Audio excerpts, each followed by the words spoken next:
मी Ashwini Barve super 424 या माझ्या YouTube चॅनलमध्ये तुमचं स्वागत करते. आज आपण सुजाता बाबर या माझ्या मैत्रिणीला भेटणार आहोत. ती विज्ञानाच्या आधाराने विचार करते, वैज्ञानिक विचार करते आणि वेगवेगळ्या प्रकारची कामं तिने केली आहेत. ती कामं तिने कशी स्वीकारली किंवा त्या कामामध्ये तिला कसा रस निर्माण झाला हे आपण तिच्याकडनं ऐकूया. नमस्कार सुजाता. नमस्कार.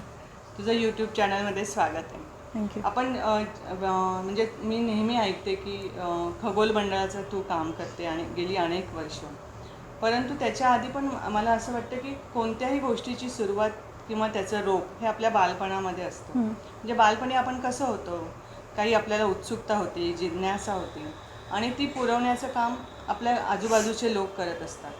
पण तुझं लहानपण कसं होतं? माझं लहानपण काही गावांमध्ये शिफ्ट होत गेलं. माझी आई नोकरी करायची आणि माझ्या वडिलांच्या बदल्या व्हायच्या. त्याच्यामुळे आई जिथे असेल तिथे मग आम्ही राहायचो. तर काही वर्ष आईनी माझ्या नोकरी सोडली होती मध्ये आणि माझ्या वडिलांची राजगुरुनगरला बदली होती. तिथे बरंचसं बालपण गेलं. 1ली ते 4थी तिथपर्यंत त्या शाळेत होते मी. जीवन शिक्षण मंदिर म्हणून माझी शाळा होती. पण आम्ही 5वीत गेल्यानंतर माझ्या वडिलांची नेमकी पुण्याला बदली झाली आणि माझ्या आईनी पण त्यावेळीच नोकरी घेतली. म्हणजे पुण्यातच ती शिक्षिका म्हणून काम करत होती. आणि मग आम्ही असं ठरवलं की पुण्यात स्थायिक व्हायचं, कारण सगळ्याच दृष्टीने, शिक्षणाच्या मुख्य शिक्षणाच्या दृष्टीने आणि शिवाय आईला नोकरी लागल्यामुळे पण तो फरक पडला आणि मग आम्ही पुण्यात स्थायिक झालो. पुण्यात माझी शाळा खूप छान होती. ती म्हणजे अहिल्यादेवी हायस्कूल. आणि मला असं वाटतं आमच्या शाळेतले सगळे शिक्षक, शिक्षण हे खूपच छान होतं. पण तुझं मराठी मीडियममध्ये? हो, मराठी मीडियम. त्यावेळी एवढी क्रेझी नव्हती. इंग्लिश मीडियम म्हणजे फारच श्रीमंत मुलं जातात वगैरे असं समज होता.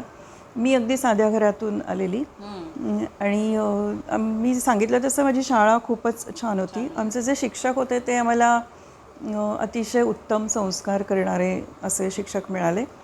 त्याच्यानंतर मी पुढे कॉलेजमध्ये पण गेले, तेव्हा गरवारे कॉलेजमध्ये पण माझे शिक्षक खूप छान होते.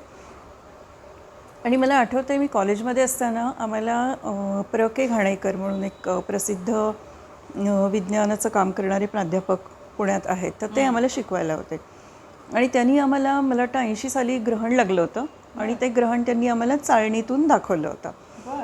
तर मला ते अजून आठवणीत आहे आणि मला ते आवडलं होतं, कारण त्यावेळी ग्रहण बघणं हे खूप निषिद्ध मानत होते. आणि आजही खरं त्याच्या बरोबर आहे, आजही त्याच्या विरुद्ध बोलतात, लोक बघत नाहीत. मी असं बघितलं की नाशिकच्या सुशिक्षित भागांमध्ये सुद्धा लोक खिडक्यांचे पडदे लावून घेतात, पाणी फेकून देतात वगैरे. आता थोडं अवेअरनेस आहे, पण पूर्वी तर नव्हतंच. आणि त्यावेळी मला ते बघून खूप फॅसिनेशन वाटलं होतं. पण मी विसरून गेले होते. पुढे माहीत नव्हतं की आपल्या खगोल मंडळाशी आणि खगोलशास्त्राशी असा संबंध येईल. पण तू असं म्हणजे कॉलेजमध्ये गेली तर कोणता विषय निवडले होते? माझं केमिस्ट्री होतं. मी BSc गरवारे कॉलेजमध्ये केलं आणि MScला मात्र मी SP कॉलेजमध्ये गेले, कारण ते आमच्या घराजवळ होतं. आणि मी ऑर्गॅनिक केमिस्ट्रीमध्ये मास्टर्स केलं. SP कॉलेज बऱ्यापैकी, म्हणजे मला असं वाटतं माझ्या आयुष्यात एक वेगळा कलाटणी देणारं म्हणता येईल किंवा खूप वेगळे अनुभव देणारं ठरलं. तिथे मला अभ्यासाची गोडी लागली. मुख्य म्हणजे मला आधी पण आवडायचं, म्हणजे अभ्यास करणं आवडायचं मला. आणि आमच्या घरात ती शिस्त पण होती. माझ्या वडिलांना खूप हे होतं, आई वडिलांना दोघांनाही, की शिक्षण घेतलं पाहिजे असा खूप आग्रह होता, महत्त्वाचं होतं. पायावर उभं राहिलं पाहिजे हा त्यांचा उद्देश मुख्य. पण मला असं वाटतं मला 11वी-12वीपासून विज्ञान बहुतेक कळायला लागलं असावं.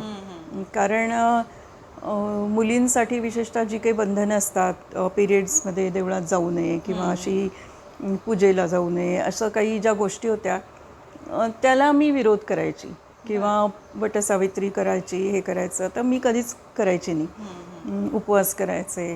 पण त्यामागचं तू शास्त्रीय कारण सांगायचं? मला खूप कळत होतं असं मला आठवत नाही, पण काहीतरी बंड करायचं ना, म्हणून असं करायचं, असं खूप होतं माझ्या डोक्यात. प्रभाव होता का? कोणाच्या गोष्टी ऐकायच्या? हो. शाळेत म्हणजे मला असं वाटतं तेव्हा माझ्या आजूबाजूची माझी मित्रमैत्रिणी असतील किंवा विशेषतः 11वी-12वीत मी गरवारे कॉलेजमध्ये होते तेव्हा स्टुडंट ॲक्टिव्हिटी सेंटर म्हणून एक आमचं सेंटर होतं आणि त्या सेंटरमध्ये अशा खूप छान ॲक्टिव्हिटीज व्हायच्या. खूप वेगवेगळे लोक यायचे. अच्छा. म्हणजे गिरिजा कीर यांच्यासारख्या लेखिका तिथे आल्या होत्या किंवा यशवंत दत्तसारखे एक ॲक्टर आले होते. असे बरीच मंडळी यायची आणि खूप लेखक मंडळी जास्त असायची याच्यामध्ये. आणि त्यांचं महिन्याला एक वैचारिक व्याख्यान असायचं आणि मी त्याच्यात व्हॉलेंटिअर म्हणून काम करत होते. तर मला ते विचार ऐकून असं मला वाटतं माझ्यावर प्रभाव झाला होता आणि त्याच्यामुळे या गोष्टी करायच्या नाहीत. आपण एक बाई म्हणजे असली तरी ती पण एक शरीर आहे तिचं आणि ते जे काही निसर्गधर्म आहे आणि त्याच्यामुळे हा फरक नाही पडला पाहिजे की कुठे जायचं नाही, काही करायचं नाही. हे मला खूप माझ्या डोक्यात होतं आणि मग मी मुद्दाम करायची. असं पण काही वेळा केलं होतं. पण तुझ्या बरोबरीच्या मैत्रिणी पण तुझ्या बरोबर होत्या या विचाराने? हो. काही म्हणजे माझ्या जवळच्या मैत्रिणी होत्या त्या होत्या. असे म्हणजे आम्ही आमचा ग्रुपच पण तसा होता. त्यावेळी सुद्धा हा विचार काही पटण्यासारखा नव्हता. हो. आणि माझ्या मैत्रिणीची आई डॉक्टरच होती, गायनेकोलॉजिस्ट होती, त्यामुळे तिचा आम्हाला पाठिंबा होता. ते एक खूप फायदा होता. तर तू MSc तिथेच झाली? नाही, मी MSc SP कॉलेजला केलं. SP मध्ये माझ्या मित्रमैत्रिणींचा आणि शिक्षकांचा खूप छान ग्रुप होता. म्हणजे मी शिक्षकांचाही असं ग्रुप म्हणेन कारण आमचे खूप मैत्रीपूर्ण संबंध झाले होते. आणि तिथे मला वाटतं माझं पुढचं आयुष्य कसं असेल हे MScला असतानाच बहुतेक ठरलं असावं. कारण माझ्या वायवाला नाशिकचे डॉक्टर बालसुब्रमण्यम सर आले होते आणि तिथे आमची ओळख झाली आणि माझं लग्न ठरण्याच्या बेतातच होतं ते. म्हणजे ठरतच होतं ते आणि त्याच्यामुळे त्यांना माहीत होतं. म्हणजे मी सांगितलं होतं की मी नाशिकला येणार आहे आणि मला पुढे शिकण्यात इंटरेस्ट आहे. तर माझं PhDचा इंटरव्ह्यू त्यांनी तिथेच घेतला आणि नाशिकमध्ये आल्यावर मी पहिलं काय केलं असेल तर मी त्यांना जाऊन भेटले पहिल्या दुसऱ्या दिवशीच. आणि मग तुझं लग्न ठरताना तू काही विचार केला होता? हो, तसा विचार केलेला होता. लव्ह मॅरेज वगैरे माझं नाही आहे. आमचं व्यवस्थित ठरवून लग्न केलेलं आहे. साधारण जवळच्या नात्यातल्याच ओळखीच्या लोकांमध्येच आहे. फक्त मी म्हणजे मी आत्ता सांगितलं तसं की माझ्या आजूबाजूचा जो माझ्या मित्रमैत्रिणी आणि इतर भेटलेल्या लोकांचा जो सगळा परिसर होता त्याचा माझ्यावर खूप प्रभाव होता. त्याच्यामुळे पहिली गोष्ट हुंडा देणं घेणं नाही. हे एक सोनं मागणं वगैरे असं प्रकार असेल तर मी तिथे लग्न करणार नाही असं ठरवलेलं होतं.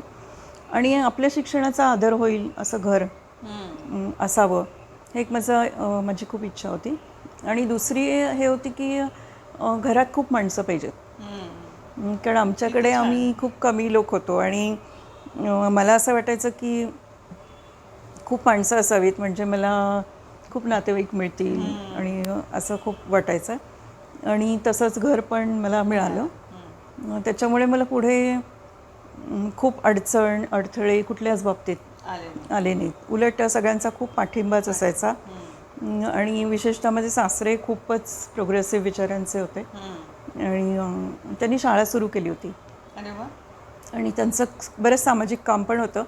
त्याच्यामुळे मला त्यांच्यापासून खूप नेहमीच प्रेरणा मिळाली. आणि बाकी सगळेच माझ्या घरातले सासरची मंडळी होती ती खूपच प्रागतिक विचारांची होती. त्याच्यामुळे मला पुढे काही अडचण नाही आली. पण तू तुझ्या सरांना जाऊन भेटली, मग तुम्ही तुमचं कोणतं काम सुरू केलं होतं? हां, मी तिथे PhDसाठी गेले होते.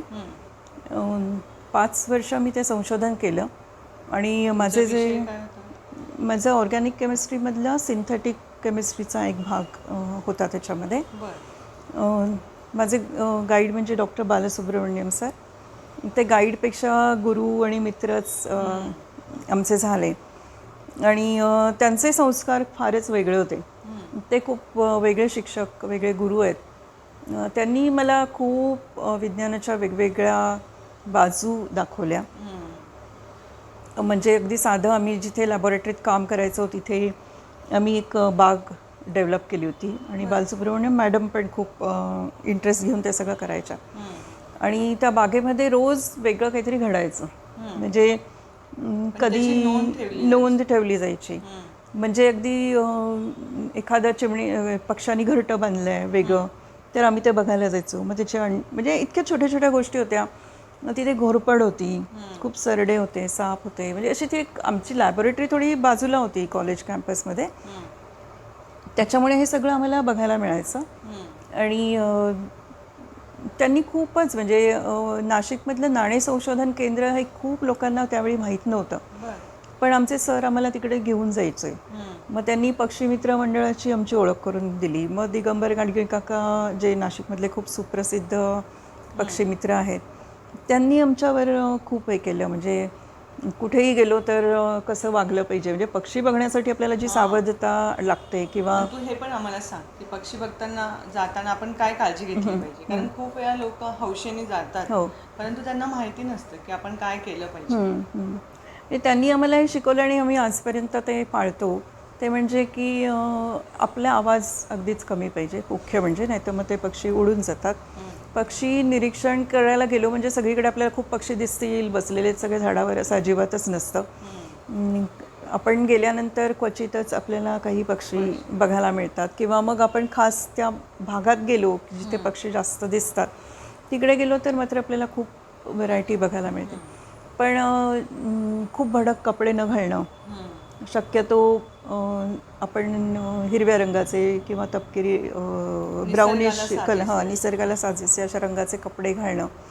आणि कुठलंही परफ्यूम, अत्तर किंवा असं न लावणं. याच्यासाठी पक्षी खूप सेन्सिटिव्ह असतात ह्या सगळ्या वासांना, आणि तर त्याच्यामुळे ते लांब जाऊ शकतात. तर अशा प्रकारे काळजी घेणं. पक्षी बघताना काय बघायचं हे पण शिकवलं होतं. म्हणजे त्याचा आकार असेल, त्याचं बिहेवियर असेल, त्याचे रंग असेल, मग त्यांचं ब्रीडिंग म्हणजे मेटिंगच्या पद्धती असतील, शिकारीच्या पद्धती असतील, अन्न शोधण्याच्या पद्धती असतील, मग हळूहळू मायग्रेशन, म्हणजे असे अनेक मग खोलात जाणारे विषय, रिसर्च ओरिएंटेड विषय येतात. पण ते खूप महत्त्वाचं होतं आणि हे सगळीकडेच उपयोगी पडलं. कारण तुम्हाला एकदा ती संवेदनशीलता कुठल्याही गोष्टीची निर्माण झाली की ती आपोआप दुसऱ्या क्षेत्रातही निर्माण होते. त्याच्यामुळे त्याचा खूप उपयोग झाला. आणि मुख्य म्हणजे सायन्स फोरम नावाचं त्यावेळी सायन्समध्ये नाशिकमध्ये हे होतं, एक केंद्र होतं. आणि खरं प्लॅटफॉर्मच म्हणूया आपण, एक ग्रुप होता आणि त्याच्यात आम्हाला खूप एक्सपोजर मिळालं. म्हणजे आम्हाला व्हॉलेंटियर आम्ही झालोच होतोच बालसरांमुळे.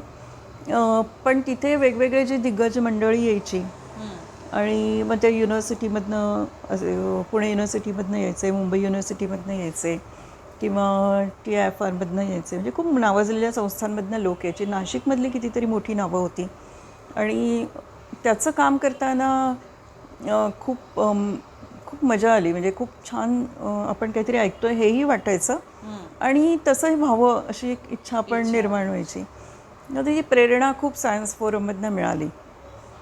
पण ते काम पूर्ण नाशिकभर चालायचं? ते नाशिकमध्येच चालायचं. हां. आणि अनिल क्षत्रिय म्हणून त्याचे मुख्य हे होते, कार्यकर्ता होते. आणि क्षत्रिय सरांनी आमच्यावरही खूप प्रेम केलं, म्हणजे खूपच छान होते ते. आणि ते अनेक गोष्टी शिकवायचे. आणि नुसतं आपण एखाद्या ठिकाणी जातो तेव्हा म्हणजे समजा सायन्स फोरम आहे तर तिथे फक्त विज्ञानाबद्दल कळतं असं नाही, तर ते चालवणारी जी लोकं असतात त्यांचं वर्तन याच्यातून खूप शिकण्यासारखं असतं. मग आम्हाला जास्त शिकतो. म्हणजे बालसरांकडे आम्हाला सगळंच, म्हणजे श्रमाचं मूल्य तर लहानपणापासून होतंच, आईवडिलांनी शिकवलेलंच होतं. पण बालसरांकडे काम करताना पण कुठलेही श्रम करताना लाजायचं नाही. म्हणजे आम्ही बागकाम करायचो तेव्हा पण असेल किंवा आमची प्रयोगशाळा आम्हाला बांधायची वेळ आली होती तर आम्ही बांधली आमच्या हाताने ती. तर अशा प्रकारे हां, RYK कॉलेजमध्ये आमची लॅब बांधायची होती आणि काही कारणाने आम्हाला सपोर्ट नाही मिळाला, तर मग आम्ही ती बांधली. ही साधारण 90ची गोष्ट असेल, 90च्याही आधीचीच, 88-89 साली असेल. तर म्हणजे असे छोट्या छोट्या गोष्टींमधनं हे आम्हाला रुजत गेलं. हां, रुजत गेलं. मग अनिल क्षत्रिय सरांसारखे पण असतील, म्हणजे किती साधी राहणी असावी हे त्यांच्याकडनं शिकण्यासारखं होतं. गरजा किती कमी ठेवाव्यात, असाव्यात, आणि त्या जर कमी असल्या तर आपलं लक्ष आपल्या ध्येयाकडे जास्त केंद्रित होतं. हे खूप त्याच्यातनं शिकायला मिळालं. आणि हे कोणी असं मला शब्दांनी शिकवलं नाही, हे त्यांच्या वर्तनातनं आपोआपच कळायचं. आणि हे मला पुढे जाताना खूप उपयोगी पडलं. म्हणजे याच्यामुळे मग हे बाकीच्या गोष्टींचे मोह आपोआपच गळून पडले. आणि आपल्याला काय करायचं आहे किंवा आपण करतो त्याच्यात आपण किती पॅशनेटली काम करू शकतो याचे आदर्श खूप उभे राहिले होते. पण तुझी PhD झाल्यानंतर मग तू कोणत्या प्रकारचं काम करायला सुरुवात केली? हां, माझी PhD पूर्ण नाही झाली. बरं. म्हणजे अगदी पण अभ्यास पूर्ण झाला होता. हां, अभ्यास बऱ्यापैकी झाला आणि पूर्णत्वाकडे खरं चालली होती. पण त्याच काळात आपल्या नाशिकमध्ये पालकत्वावर एक शिबिर होतं आणि पुण्याच्या शोभाताई त्याला येणार होत्या, शोभा भागवत. आणि शोभा भागवतांचं काम बऱ्याच लोकांना माहीत असेल. त्यांनी पुण्यामध्ये पालकत्वावर मुलांसाठी पालकांसाठी प्रचंड मोठं काम करून ठेवलं आहे. खूप छान पुस्तकं लिहिली आहेत आणि त्यांचं वर्कशॉप होतं. आणि मग मला आणि मिलिंदला म्हणजे माझे मिस्टर त्यांना त्यांच्या एका मित्रांनी सांगितलं की आपण हे करायचं का, आपण हे करूया. तर मला काही फार उत्साह नव्हता. म्हणजे खरं सांगायचं तर मला कॉलेजमध्ये असल्यामुळे 4-5 दिवस इकडे यायचं असं थोडंसं कठीण होतं. पण तरी मी गेले आणि फारच सुंदर म्हणजे शोभाताईंचं बोलणं, त्यांचे विचार पालकत्वाचे आणि ते बघण्याची दृष्टी, पालक नात्याकडे बघण्याची त्यांची दृष्टी, शिक्षकांबद्दलचं त्यांचं एक जो आग्रह होता, तर हे सगळं खूप मनाला भिडलं. आणि तसं पाहिलं तर मला लहानपणापासून म्हणजे मला एक गोष्ट सांगावीशी वाटतं की माझ्या आजूबाजूला मी बरंच बघितलं होतं की मुलांसोबत विशेषतः किंवा आपापसातली नाती. म्हणजे माझी एक मैत्रीण होती आणि तिचे आईवडील नव्हते तिला आणि ती भावांकडे राहायची. तिच्या बरेच भाऊ होते तिचे, कधी इकडे कधी तिकडे अशी ती राहाय. आणि तिला जी वागणूक मिळायची म्हणजे खूप दुष्ट वगैरे नाही, पण खूप सूक्ष्म पातळीवर काही फरक केले जातात. तर मला ते जाणवायचे आणि मला असं वाटायचं की अरे असं नातं नको. किंवा मलाही खूप मार मिळाला आहे लहानपणी आणि मला त्याच्या आठवणी फार चांगल्या नाही आहेत. तर मग असं वाटायचं की नाही, मला जे मूल होईल त्याला मी कधीच मारणार नाही.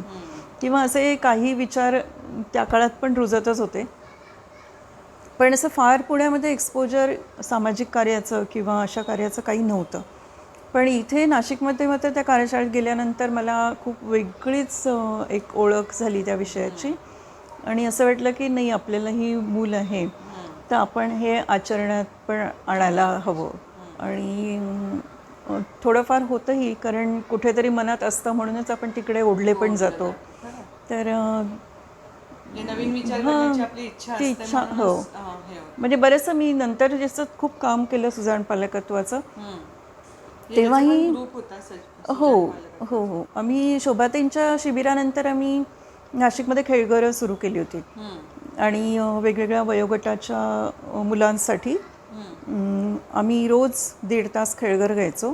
त्याच्यामध्ये 3 तत्त्वं आम्ही पाळली होती. एक म्हणजे की सामूहिक खेळ असले पाहिजेत, म्हणजे एका व्यक्तीवर केंद्रित असं कुठलाही खेळ नसला पाहिजे. नंतर नॉन मटेरियलिस्टिक, म्हणजे कुठेही बाहेरून विकत कमीत कमी म्हणजे विकत आणलं तरी पण शक्यतो अशा साहित्यावर अवलंबून राहायचं नाही. आपल्याकडे जे आहे तेच साहित्य खेळांसाठी वापरायचं. नॉन मटेरियल म्हणजे मटेरियल न लागणारे पण खेळ आम्ही त्यावेळी तयार केले. आणि नॉन कॉम्पिटेटिव्ह म्हणजे स्पर्धाविरहित, त्याच्यात स्पर्धा नसली पाहिजे. कारण स्पर्धेला आपण बघतो आता की किती स्पर्धा विचित्र टोकाची आहे आणि त्याच्यात खूप सगळ्यांचंच नुकसान होतं. तर निकोप स्पर्धा म्हणजे पण खरं तो पण प्रश्न आहे की निकोप स्पर्धा म्हणजे काय असते. पण एकूण आमच्या ह्या 3 तत्वांवर आम्ही ते खेळघर चालवायचो. आणि मग ते चालवताना असं लक्षात आलं की पालकांसोबत काम करायला हवं आणि पालकांसोबत काम करायचं असेल तर मुलांच्या सोबत करायला हवं, कारण मुलांच्या थ्रू पालक आपल्याला भेटतील. तर असं करत आमचा सुजाण पालक नावाचा गट स्थापन झाला. नाशिकमधल्या माझ्या बऱ्याच मैत्रिणी त्याच्यात जोडल्या गेल्या. म्हणजे मला खरं त्याच्यामुळे खूप मैत्रिणी मिळाल्या सांगायचं तर. आणि बरेचसे मग आम्ही समविचारी असल्यामुळे माझा खरं तर शिकण्याचा काळ होता असं मी म्हणेन सुरुवातीचा, अजूनही आहे. कारण माझ्या मैत्रिणी मला असं वाटायचं की आणि होत्याच त्या माझ्यापेक्षाही ग्रेट होत्या सगळ्या, त्यांची खूप नावं होती, नाशिकमध्ये प्रसिद्ध होत्या, म्हणजे वंदनासारखी असेल किंवा अशा खूप नाव होतं त्यांचं. पण मला त्यांच्याकडनं खूप शिकायला मिळालं आणि मुख्य म्हणजे या कामामध्ये मुलांकडून सर्वात जास्त शिकायला मिळालं आणि याच्यामुळे एक्सपोजर एकदम वाढलं. आणि मग सुजाण पालक गट फारच सक्रिय होता. खूप वर्ष ही चळवळ स्वरूप झालं त्याचं. खूप ठिकाणी ते काम चालायचं, खूप लिखाण त्याच्यामधनं बाहेर पडलं. मलाही लिहायची सवय त्याच्यामुळे लागली. आणि त्याच काळात मग मुलांच्या सोबत आम्ही खगोलशास्त्राचे काही सेशन्स घेतले होते. पण हे कसं काय आलं अगदी एकदम तुम्ही खगोलवर? हो, खगोलवर आले कारण सुजाण पालकमध्ये मुलांच्या सोबत काम करत असताना खगोलशास्त्र हा विषय मुलांना इंट्रोड्यूस करावा असं वाटलं होतं. आणि त्याकाळी इंटरनेट वगैरे असं काही बूम नव्हतं आपल्याकडे. आणि मग खगोल मंडळ त्यावेळी अशा रीतीने स्थापन झालं की त्या मुलांना तो विषय खूप आवडला आणि त्यांनी असं ठरवलं की त्यात पुढे अभ्यास करायचा. आणि माझ्या मुलाला खूप आवड होती, तो खूप प्रश्न विचारायचा आणि मग आम्ही त्याच्यासाठी पुस्तकं आण वगैरे असं सुरू केलं. मग मुंबईच्या खगोल मंडळाच्या एका सभासदाची आमची ओळख झाली आणि मग त्यांनी आमच्यासाठी काही स्लाईड शोज घेतले. ही 1992ची गोष्ट, ही 92 सालची गोष्ट. आणि मग मुलाला आवड असल्यामुळे आम्ही असं विचार केला की त्याला एकट्याला घेण्यापेक्षा आपण अजून काही लोकांना जोडून घेऊ. मग असं करत आमच्या घरात 15-16 मंडळी जमायला लागली आणि आमच्या घरातच आम्ही ते सगळं चालवायचं. पण मग पुढे जाऊन जेव्हा सुजाण पालकमधल्या खेळघरमधली मुलं आणि खेळघरसोबत आमचं विज्ञान कला दालन म्हणून पण एक ग्रुप होता. तर विज्ञान कला दालनातली मुलं जास्त थोडी मोठी असल्यामुळे त्यांचं समज वेगळी छान होती आणि ती मुलं त्याला खूप जॉईन झाली. आणि मग काही आम्हाला पालक मित्र मिळाले. त्याच्यात विशेषतः आचार्य सर, ज्यांचं पण नाशिकमध्ये चांगलं नाव आहे, ते भेटले. देवी सर म्हणून एक आहेत, फिजिक्सचे प्राध्यापक आहेत, ते पण भेटले. कर्डिले फॅमिली म्हणजे कर्डिले मॅडम ज्या सारडा कन्यामध्ये शिकवायच्या, त्यांना पण विज्ञानाची आवड होती, त्या पण अशा आल्या. आणि मग आम्ही काही अशी बरीच मंडळी आली. डॉक्टर अमल मुखर्जी म्हणून होमिओपॅथीचे डॉक्टर होते, तर ते पण जॉईन झाले. आणि मग आम्ही असे काही लोकांनी, डॉक्टर गिरीश पिंपळे पण त्यावेळेला मग आमचे सभासद झाले. नाशिकमधले सुधाकर भालेराव होते, ते पण आम्हाला जोडले गेले.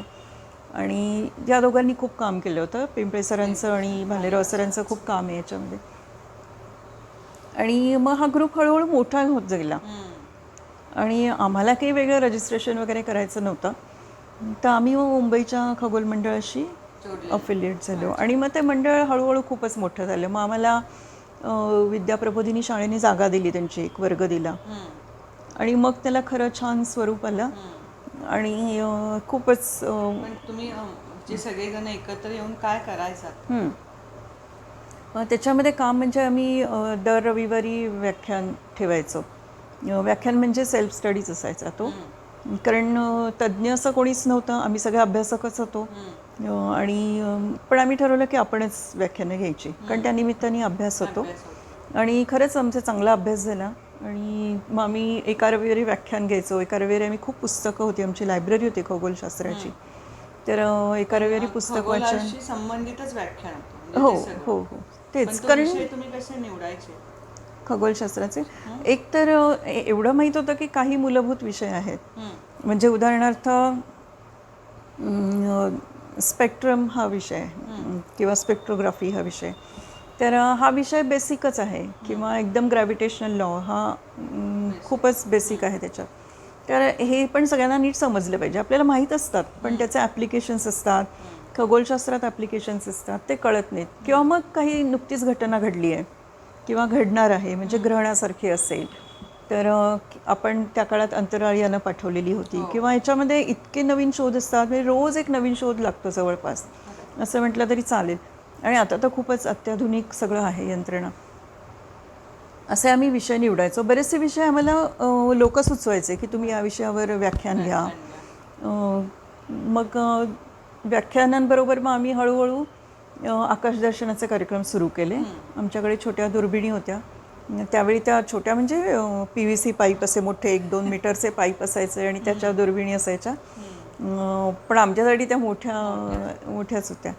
आणि मग आकाशदर्शनाची खूपच कार्यक्रम पॉप्युलर व्हायला लागले.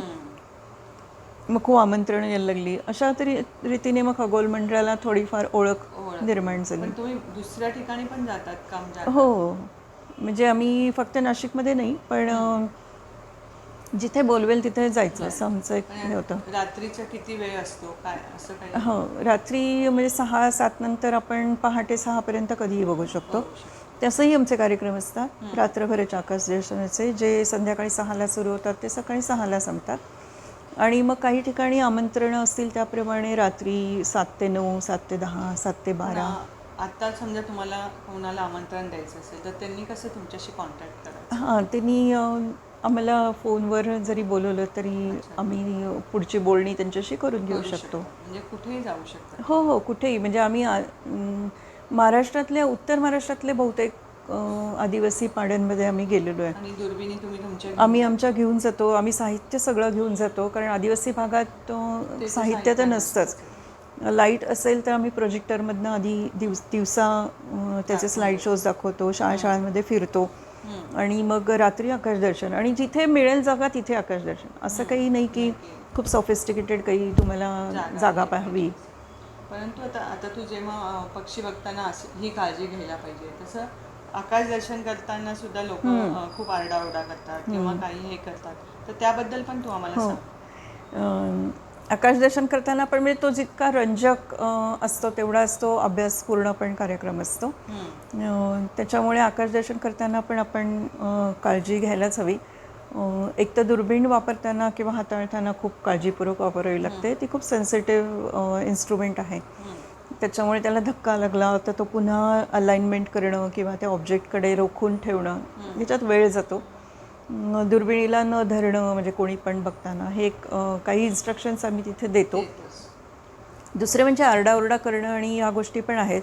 आमच्याकडे काही गोष्टी आम्ही कडक पाळतो, ते म्हणजे की धूम्रपान आणि मद्यपान अजिबातच चालत नाही.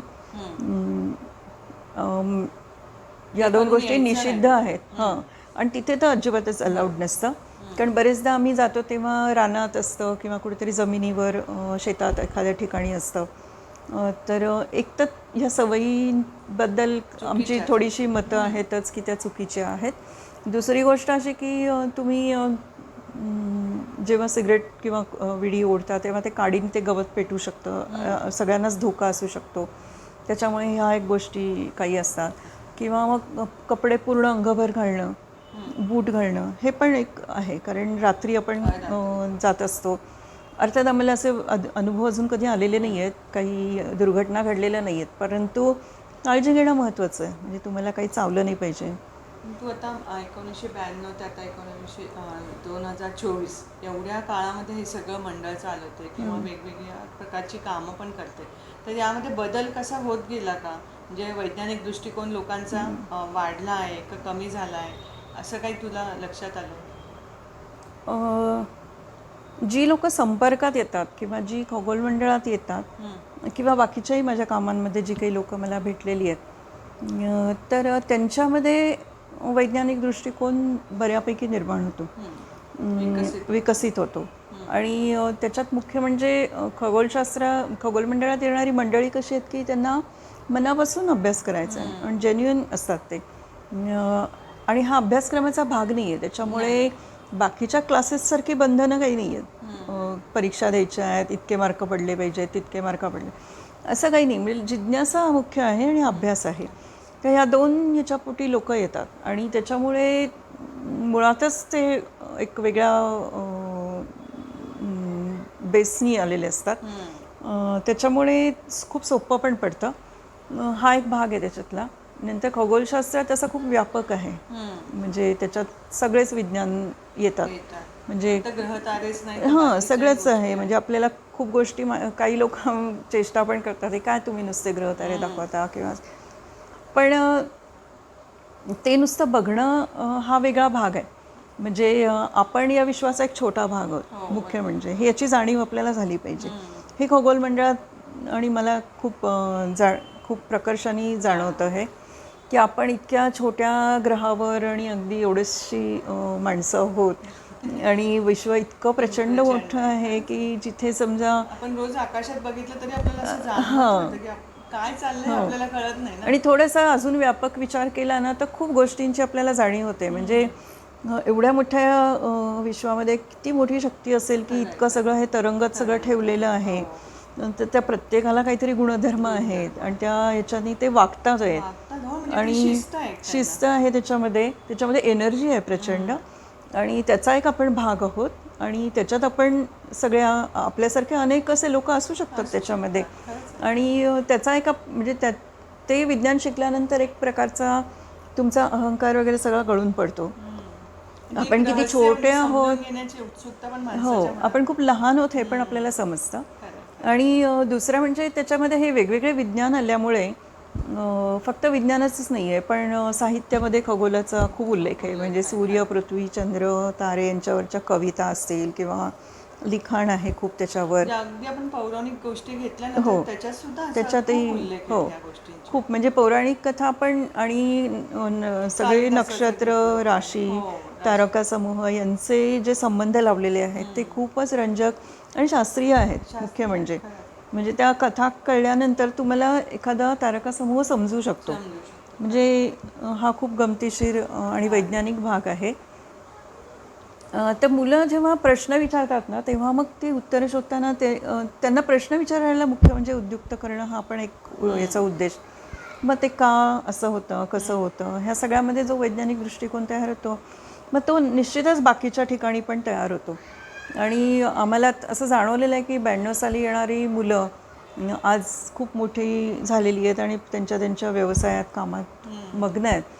पण तरी ते आवर्जून जेव्हा भेटतात आणि भेटायला येतात तेव्हा त्यांच्यात जो बदल असतो म्हणजे ते जेव्हा प्रौढ होतात आणि लहानपणी मिळालेल्या विचारांचं कुठेतरी रिफ्लेक्शन त्यांच्या त्या व्यक्तिमत्वामध्ये दिसतं.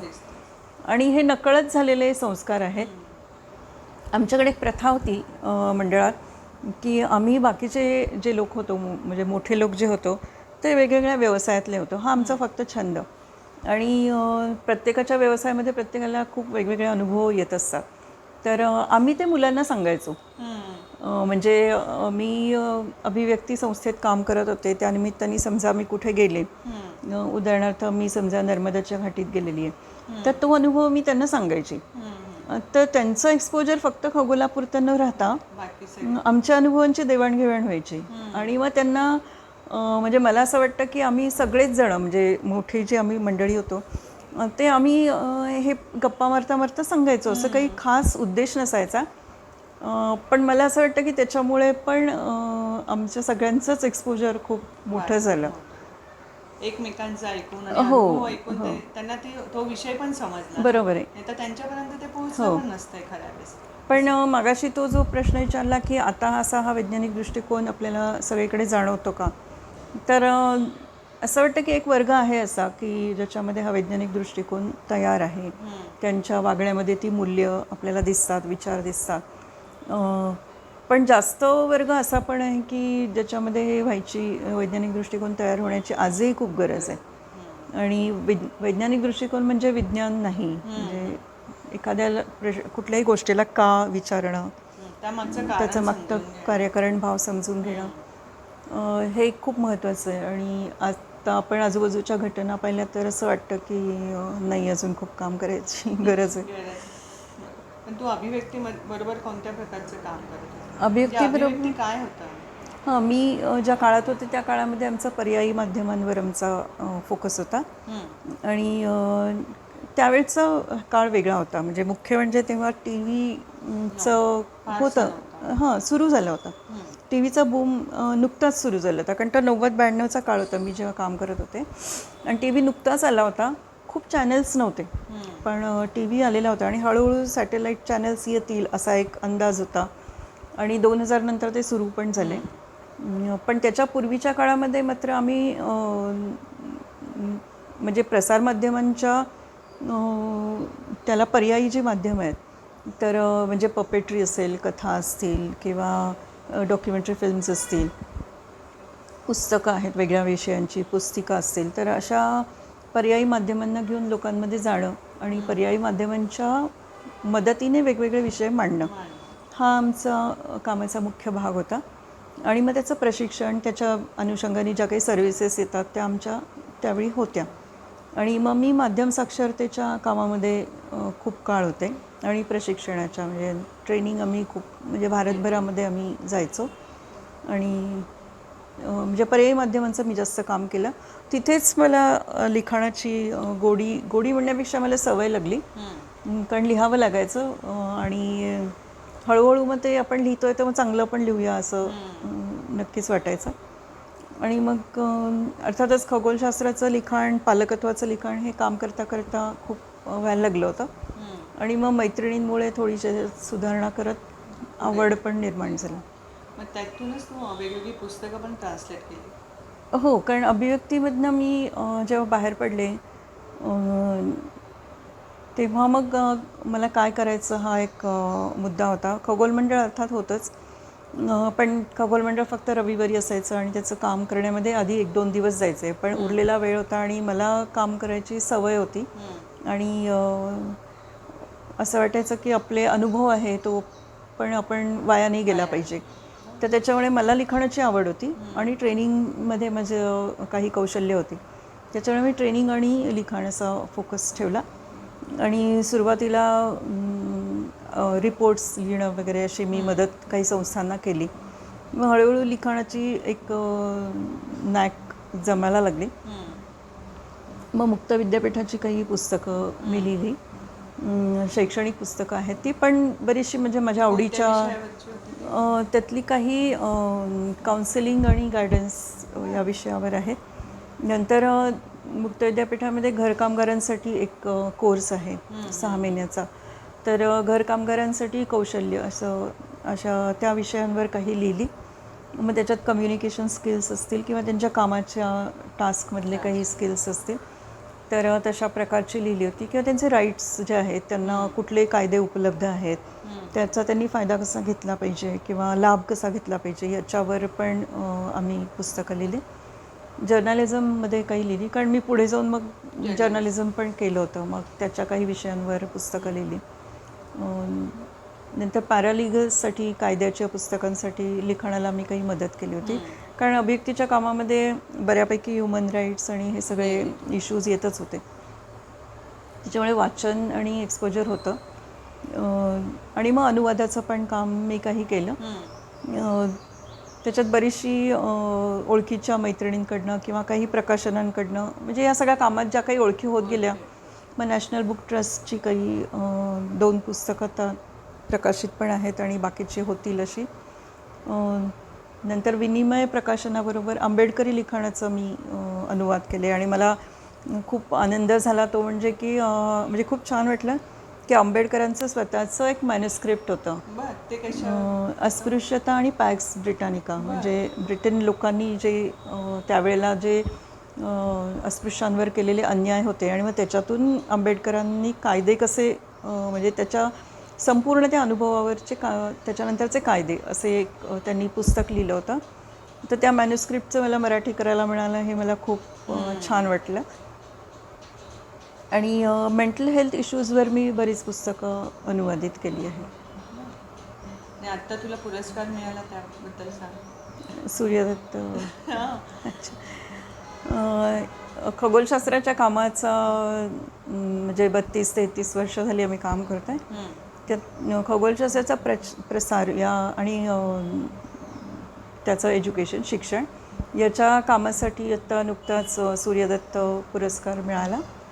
तो पुण्याची सूर्यदत्त एज्युकेशन फाउंडेशन म्हणून संस्था आहे आणि लोकमत मीडिया असं त्यांनी दोघांनी मिळून काही नाशिकमधल्या 30 लोकांना निवडलं होतं.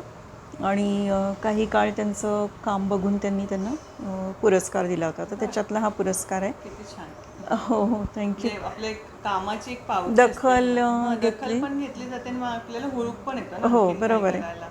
हो किंवा ॲप्रिसिएशन आहे. बरोबर आहे. त्याची खरंच गरज हो. आणि हे खरं टीमवर्क आहे, असं एकट्याचं नाही आहे. आणि मला तर वाटतं हे विज्ञान प्रसाराचा गौरव आहे. कारण मी असं बघितलं की सामाजिक कार्याचा गौरव आणि हे खूप मी पाहते किंवा सामाजिक कार्यकर्त्यांना पुरस्कार खूप मिळतात. पण विज्ञान तसं ह्या दृष्टीने दुर्लक्षित आहे, विज्ञान प्रसार किंवा असं. तर त्याच्यामुळे मला बरं वाटलं की विज्ञान प्रसाराचं कोणीतरी दखल घेतली. पण मला हे सगळं ऐकताना आणि हे खूप छान वाटलं की म्हणजे जेव्हा जेव्हा तू कोणतंही काम निवडते किंवा निवडत होते त्यामागे काहीतरी रिझन होतं, विचार होता. म्हणजे असं उगीचच आपल्याला आकर्षण वाटलं आणि आपण गेलो असं नाही की याच्यातनं आपण काहीतरी डेव्हलप होणार आहे, विकसित होणार आहे आणि आपल्याला एक आणखीन वेगळा अनुभव मिळणार आहे. हा पण त्याचा मागे विचार होता. असं म्हणजे एखाद्या वेळेस माणूस काय होतं की आकर्षण वाटतं आणि जातं, पण त्याच्यातनं लगेच ते बाहेर पण येतं. हो. पण तुझं तसं नाही की तू तिथं टिकून राहिली वर्षोनिवर्ष, ते काम करतच राहिली. त्यामुळेच तर असे पुरस्कार पण मिळतात ना, नाही तर मिळू नाही शकत. नाही म्हणजे बरं. असं पण आहे. आणि हे खूप मला आवडतं. पण तू म्हणजे आत्ताही तू काम करतेस, अजून वेगवेगळ्या प्रकारच्या लिखाण पण करते पुण्यनगरीसारख्या पेपरमध्ये. तर ते विषयसुद्धा लोकांना नेहमीचे नाही आहेत. म्हणजे सगळे वैज्ञानिकच आहेत. तर त्या संदर्भातला आपण अभ्यास तू कशी करत असते? विज्ञानाचं लिखाण करताना म्हणजे विशेषतः पेपरमध्ये तुम्हाला पॉप्युलर लेवलवर लिहावं लागतं. कारण विज्ञान तसं मग खूप खोलवर गेलं तर क्लिष्ट आहे. म्हणजे उदाहरण मी सांगते की एका पेपरसाठी मी केमिस्ट्रीवर लिहिलं होतं आणि केमिस्ट्री पॉप्युलरायझेशनवर मी काही लेख पूर्वी लिहिलेले होते, पण हा थोडा संशोधनात्मक होता. तर तो थोडासा संशोधनात्मक असल्यामुळे क्लिष्ट पण वाटला. तर तो आम्ही काही छापला नाही. पण मग लोकप्रिय विषय असावेत असा एक विषय आहे. असा एक मुद्दा माझ्या डोक्यात असतो आणि बरेचदा मग विषय मी माझा मुलगा आहे त्याच्याबरोबर एकतर डिस्कस करते किंवा पेपरचे संपादक तेही त्यांच्याशी पण डिस्कशन होतं. आणि मग अभ्यास करायचा असेल तर आता उदाहरणार्थ यावर्षी जिओलॉजिकल म्हणजे भूगर्भामध्ये ज्या काही प्रक्रिया वर्षानुवर्ष चालल्या आहेत तर त्याच्यावर लिखाण करायचं होतं. मग त्याच्यासाठी मला म्हणजे खूप इंटरेस्टिंग विषय पण आहे हा. आणि मला अर्थातच त्याच्याबद्दल खूप आवड पण होती आणि त्याच्यामुळे मग मी वाचायला सुरुवात केली. आता इंटरनेटवर खूप वाचायला मिळतं, त्याच्यामुळे पुस्तकं विकत घ्यायची गरज पडत नाही. पण तो विषय महत्त्वाचा आहे कारण मला असं वाटतं आपण त्याच्याकडे कधी अशा दृष्टीने बघत नाही की या सगळ्या घटना घडल्या म्हणून आपण आज आहे त्या अवस्थेत आहोत. या घटना जर घडल्या नसत्या म्हणजे समजा ज्वालामुखी झाले नसते पूर्वी किंवा सुनामी आल्या नसत्या त्यामुळे किंवा आपला हिमयुग होतं तर त्या काळात जे काही ह्याचे तुकडे झाले आणि मग खंड तयार झाले किंवा हा जो भाग आहे आणि मग हळूहळू ह्या सगळ्या प्रक्रियांमधनंच आजची जी जमीन आहे किंवा आजच्या पाण्याची जी स्थिती आहे, नदी नाले समुद्र आहेत किंवा आपल्याला इतकं समृद्ध जे काही परिसर मिळालेला आहे तर हे तयार होण्यासाठी त्या प्रक्रिया कारणीभूत आहेत. आणि हे समजून घेताना म्हणजे हे वाचताना समजून घेतलं तर मग तो विषय इंटरेस्टिंग वाटतो. तर मुख्य म्हणजे इंटरनेटवर असलेलं साहित्य खूप वेगळी पडतं आणि पुस्तकं बरीचशी वाचली जातात. मला खूप छान वाटलं म्हणजे तुझ्याशी बोलताना पण एक वेगवेगळे विषय पण मला कळत गेले आणि समजत गेले की असं म्हणजे साधं आपण एखाद्या गोष्टीचं वाचन करतो परंतु ते समजून घेताना आपल्याला काय काळजी घेतली पाहिजे हे पण आपल्याला समजलं पाहिजे ना. आणि आता तू तर ते काम पण करते, तुझ्याशी बोलून मला मस्त वाटलं. आणि अजून मला अगदी शेवटचा प्रश्न विचारायचा आहे की खूप लोक MSc करतात, विज्ञान शाखा निवडतात, परंतु त्यांच्याकडे तो दृष्टिकोन नसतो. तर तो दृष्टिकोन त्यांचा डेव्हलप व्हायला पाहिजे असं मला सुद्धा खूप वाटतं. तर तू काय सांगशील त्याबद्दल? हो, मलाही तसंच वाटतं. म्हणजे काही वेळेला असं वाटतं की काही गोष्टी जाणीवपूर्वक शिकवण्याची गरज आहे. म्हणजे अगदी उदाहरण आत्ता ताजी उदाहरणं आहेत ती म्हणजे की यावेळचा पावसाळा थोडा वेगळा आहे. म्हणजे नेहमीसारखा पाऊस नाही आहे, काही भागात अजिबातच पाऊस नाही आहे, काही भागात पडला तर एकदम कोसळतो, म्हणजे ढगफुटी होते किंवा एकदमच प्रवाह खूप मोठे निर्माण होतात. आणि आत्ताच्या ज्या बातम्या आहेत सगळ्या त्या वेगवेगळ्या धरणांमध्ये लोक धरणांमध्ये नाही पण काही पर्यटन स्थळांवर लोक गेले आणि मग प्रवाहामध्ये वाहून गेले किंवा अशा दुर्घटना अडकले आणि मग खूप दुर्घटना घडल्या. तर किंवा मध्ये ताडोबाच्या एका वाघिणीच्या भोवती खूप गाड्या गोळा झाल्या आणि मग जे काही प्रकार झाले ते असतील किंवा फ्लेमिंगो आणि म्हणजे विमानाच्या टकरीमध्ये फ्लेमिंगो गेले किंवा अशा ज्या आपण घटना बघतो तेव्हा असं वाटतं की निसर्गाचा आस्वाद घेणं म्हणजे काय असतं, निसर्गाचा आनंद घेणं म्हणजे काय असतं हे शिकवायची गरज आहे आता. आणि आता खूप लेक्चर्स पण आपल्याला ऐकायला मिळतात. म्हणजे उदाहरणार्थ पर्यटनाच्या किल्ल्यांवर गेलात, गडांवर गेलात तर तुम्ही काय काळजी घ्या, असे आपल्याकडे आता लेक्चर्स आले. तशी व्याख्यानं आता होतात आहेत. पण याचं थोडंफार शिक्षण हे शाळेमधून पण द्यायला हवं. आणि अर्थातच मला असं म्हणायचं नाही की याच्यासाठी वेगळा अभ्यासक्रम असावा, कारण ऑलरेडी शाळेत इतके अभ्यासक्रम आहेत. पण शिक्षक थोडंफार या प्रमाणात सांगू शकतात, पालक सांगू शकतात. ते शिक्षण म्हणजे तुम्हाला वेगळा विषय हवा असं नाही, पण जीवन शिक्षण आहे ना खरं, हो, म्हणजे आपल्याला जीवनात कायम उपयोगी पडणाऱ्या कायम गोष्टी उपयोगी आहेत. पडणाऱ्या गोष्टी आहेत. आणि प्रत्येकाचा अभ्यासक्रम करण्यात काही पॉईंट नाही आहे, कारण त्याच्यातला धोका असा असतो की अभ्यासक्रम झाला की त्याच्या परीक्षा आणि घोकंपट्टी होईल, क्लासेस निघतील आणि त्याचं नुकसान होईल. त्यापेक्षा तो असा इंटिग्रेटेड असावा की जेणेकरून हे शिक्षण मुलांना आपोआप त्याच्यातून मिळेल. तर हे मिळायची गरज आहे, मोठ्यांनाही गरज आहे आणि लहानांनाही गरज आहे. तर किंवा प्रसारमाध्यमं एक खूप चांगला मार्ग आहे की ज्याच्यामधनं अशा प्रकारे तुम्ही सांगू शकता. अर्थात ते लोकप्रिय पातळीवर सांगायला हवं, कारण इतक्या सुंदर डॉक्युमेंटरीज उपलब्ध आहेत आज OTTवर वगैरे, पण त्या किती बघितल्या जातात माहिती नाही. म्हणजे नाही, आणि मला मुख्य म्हणजे तुम्ही बघाल पण, परंतु त्याचं आचरण करणं हे हो खूपच खूप महत्त्वाचं आहे. महत्त्वाचं आहे. म्हणजे आपण शिकलेलं सगळं असतं, आपल्याला माहिती असतं, परंतु त्याच्या मागचं कारणही माहिती असतं, तरी पण आपण तसं वागतो. वागतो. हो हे खूप चुकीचं हो, आहे ना बरोबर आहे. तसं. तू मात्र तुझं स्वतःचं एक बरोबर धरून ठेवला तो खाम, आणि त्या पद्धतीने तू वागत गेलीस, याचंच मला खूप छान वाटतं. मैत्रिणींनो, आपण नेहमी वेगवेगळ्या मैत्रिणींना भेटतो. आज सुजाताला आपण भेटलो आणि तिच्याकडनं समजून घेतलं की वैज्ञानिक दृष्टिकोन कसा असतो, किंवा आपण साधं सुद्धा जगत असताना सुद्धा वेगवेगळ्या प्रकारची कामं करू शकतो आणि त्याच्यामध्ये एक सन्नता ठेवू शकतो.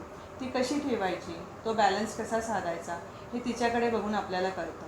अशाच वेगवेगळ्या मैत्रिणींना भेटण्यासाठी सुपर 4 चौघीवर नक्की या आणि या चॅनलला लाईक करा, सबस्क्राईब करा. धन्यवाद. असं